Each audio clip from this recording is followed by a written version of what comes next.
তো সেক্ষেত্রে কি হয়েছে, কিভাবে অ্যাক্সিডেন্ট হয়েছে আল্লাহ ভালো জানে। কতটুকু ব্যথা পাইছে, কতটুকু পায়ে সমস্যা হয়েছে কে জানে। আসসালামু আলাইকুম, আপনারা সবাই কেমন আছেন? আশা করি অনেক ভালো আছেন। যে যেখানে আছেন সুস্থ আছেন, আলহামদুলিল্লাহ। আপনাদের দোয়া ভালোবাসে আমরা অনেক ভালো আছি। তো প্রতিদিনের মতো চলে আসলাম আপনাদের জন্য আর একটি নতুন ব্লগ নিয়ে। আজকের ব্লগটা স্টার্ট করলাম রাত থেকে। এখন কিন্তু অনেক রাত বাজে, প্রায় 10টা। তো এর আগে আমি একটা ভিডিও আপলোড করছি আমার একটা চ্যানেলে, আর এখন হচ্ছে আপনাদের সাথে আবারও আরেকটা ভিডিওতে কথা বলতে আসলাম। তো আমি কিন্তু বাড়িতে যাই নাই, আপনারা জানেন।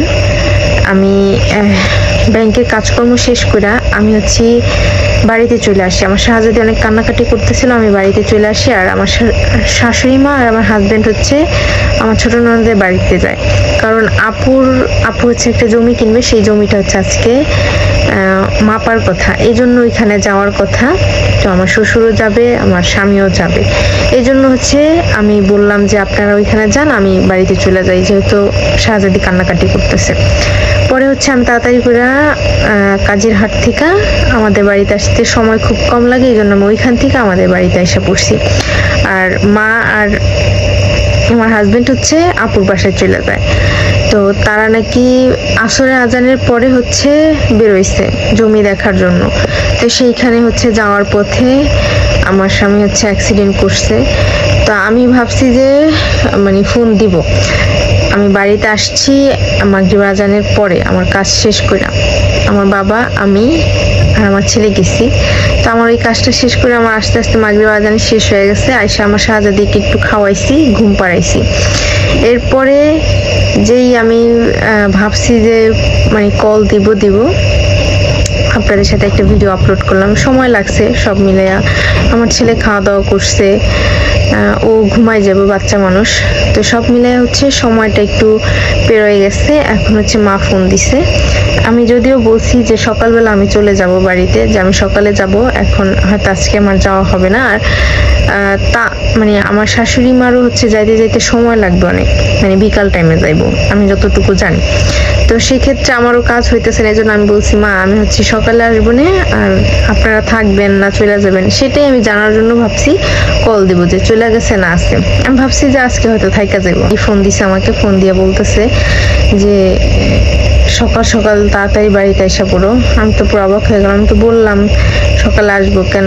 মা বলতেছে যে আমরা আসার সময় সকালে বাবা হচ্ছে অ্যাক্সিডেন্ট করছে, ভ্যান গাড়িতে যাইতেছিল, রাস্তার পাশে নাকি সাইনবোর্ড টানানো ছিল, সেইটার সাথে হচ্ছে বাড়ি খাইয়া সে হচ্ছে নিচে পড়ে গেছে। অনেক ব্যথা পাইছে নাকি, মার কাছ থেকে আর কি এতটুকুই শুনলাম, আমি জানি না। পরে হচ্ছে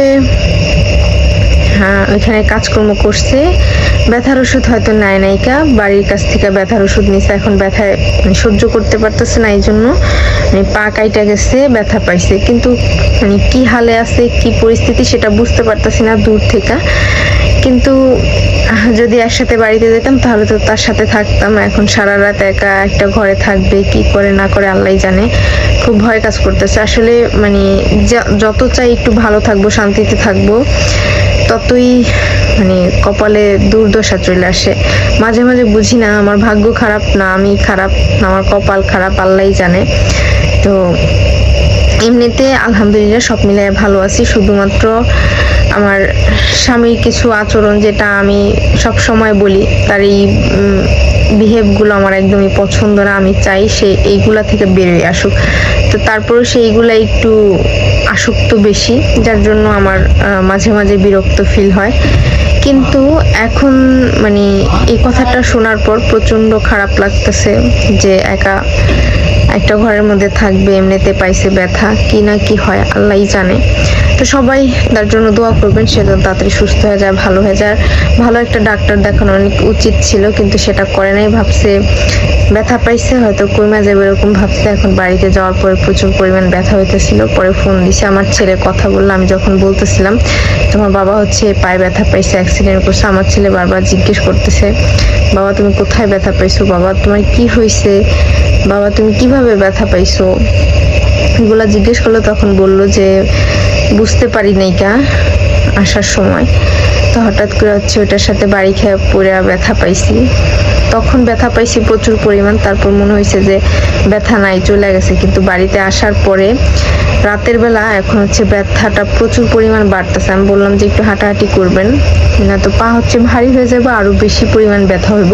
তো বলতেছিল হ্যাঁ সেগুলোই করতেছি। কিন্তু আমি ভাবতেছি মা তো মার ঘরে থাকবে, মা তো মা একটা সন্তানের জন্য বড় একটা নিয়ামত। মা যে কি জিনিস সেটা তো বলে বোঝানো যাবে না। তারপরেও মানে এখন এরকম একটা সিচুয়েশনে আমি আমার বাড়িতে, সে তার বাড়িতে, মানে এটা চিন্তা করলে আসলে খারাপ লাগে, খুব খুব খারাপ লাগে। তো আমি চাই আমার সন্তানের বাবা তাড়াতাড়ি সুস্থ হয়ে যাক, ভালো থাকুক। আমি সবসময় মানে চাই সে ভালো থাকুক, সুস্থ থাকুক, ভালো পথে থাকুক, সৎ পথে থাকুক, এগুলা চাই আর কি। তারপরেও হয়তো সে কিছু কিছু কার্যক্রম করে যেগুলো হচ্ছে আসলে ভালো না। তো একটা কথাই বলি, কি হয় আল্লাহ জানে, মানে প্রচুর খারাপ লাগতেছে আজকে। কিন্তু আমি এক প্রকার অনেক খুশি। আজকেও আমি অনেক কিছু করতে পারছি, অনেক কিছু করছি, ইভেন এর আগেও কিছু করছি। তো আজকে একটা জিনিস করতে পারে অনেক ভালো লাগছে, নিজেকে অনেক খুশি লাগতেছিল। কিন্তু হঠাৎ করে এই কথাটা শোনার পরে খুব খারাপ লাগতেছে যে এরকম একটা ঘটনা ঘটলো। তো মানিয়ে নিতে পারতেছি না আসলে ব্যাপারটা, আল্লাহ জানে কতটুকু কি হয়েছে। তবে আমি ভিডিও কলে দেখলাম আর কি, মানে গিরার এই জায়গাটা হচ্ছে কাইটা গেছে আর অনেক ফুলে গেছে, হয়তো অনেক হার্ডলি ব্যথা পাইছে। আসলে গাড়ি চলাকালীন মানে ব্যথাগুলা পাইলেও প্রচুর পরিমাণ খারাপই হয়। এগুলা আসলে দূর থেকে হুট করে লাইগা ব্যথা পায়, তো প্রচন্ড খারাপ ব্যথা পায়। আর আমিও একবার অ্যাক্সিডেন্ট করছি এরকম ভাবে, যে চলার পথে গাড়ির থেকে আমি পড়ে গিয়া মানে ছিটকে গিয়া ব্যথা পাইছি। আমার তো অনেক জায়গায় কাইটা গেছিল আর আমি প্রচুর পরিমাণ ব্যথা পাইছিলাম।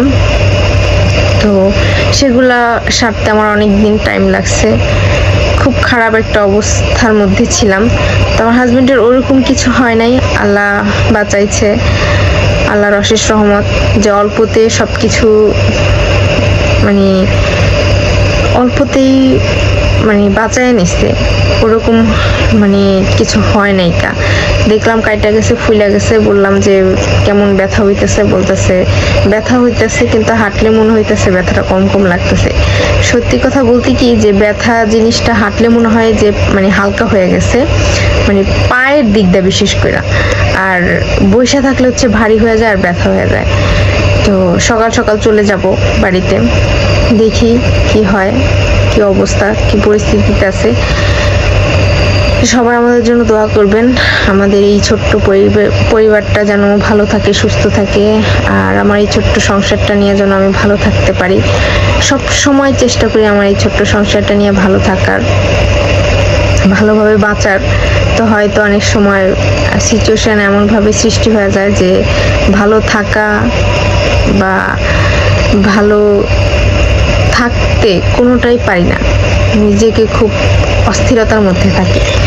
তো শাশুড়ি মার কাছে এরকম একটা দুঃসংবাদ শুনতে পাবো এটা আমি কখনো ভাবতেই পারিনি। মা ফোন দেয় আমি যখন এখানে থাকি, কি করি, আমার ছেলে মেয়ে কি করে, বাড়িতে যাবো কবে, এই আর কি, এই বিষয়ে আলোক হয়, এর বেশি কিছু না। কিন্তু আজকেও ভাবছি সেম ওইটাই হবে, কিন্তু হুট করে মা বললো সকাল সকাল তাড়াতাড়ি চলে আসাম। বললাম যে সকালে তো চলে আসবো, পরে বললো যে হচ্ছে ব্যথা পাইছে, পইরা গিয়া গাড়িতে অ্যাক্সিডেন্ট করছে গাড়ি চলাকালীন।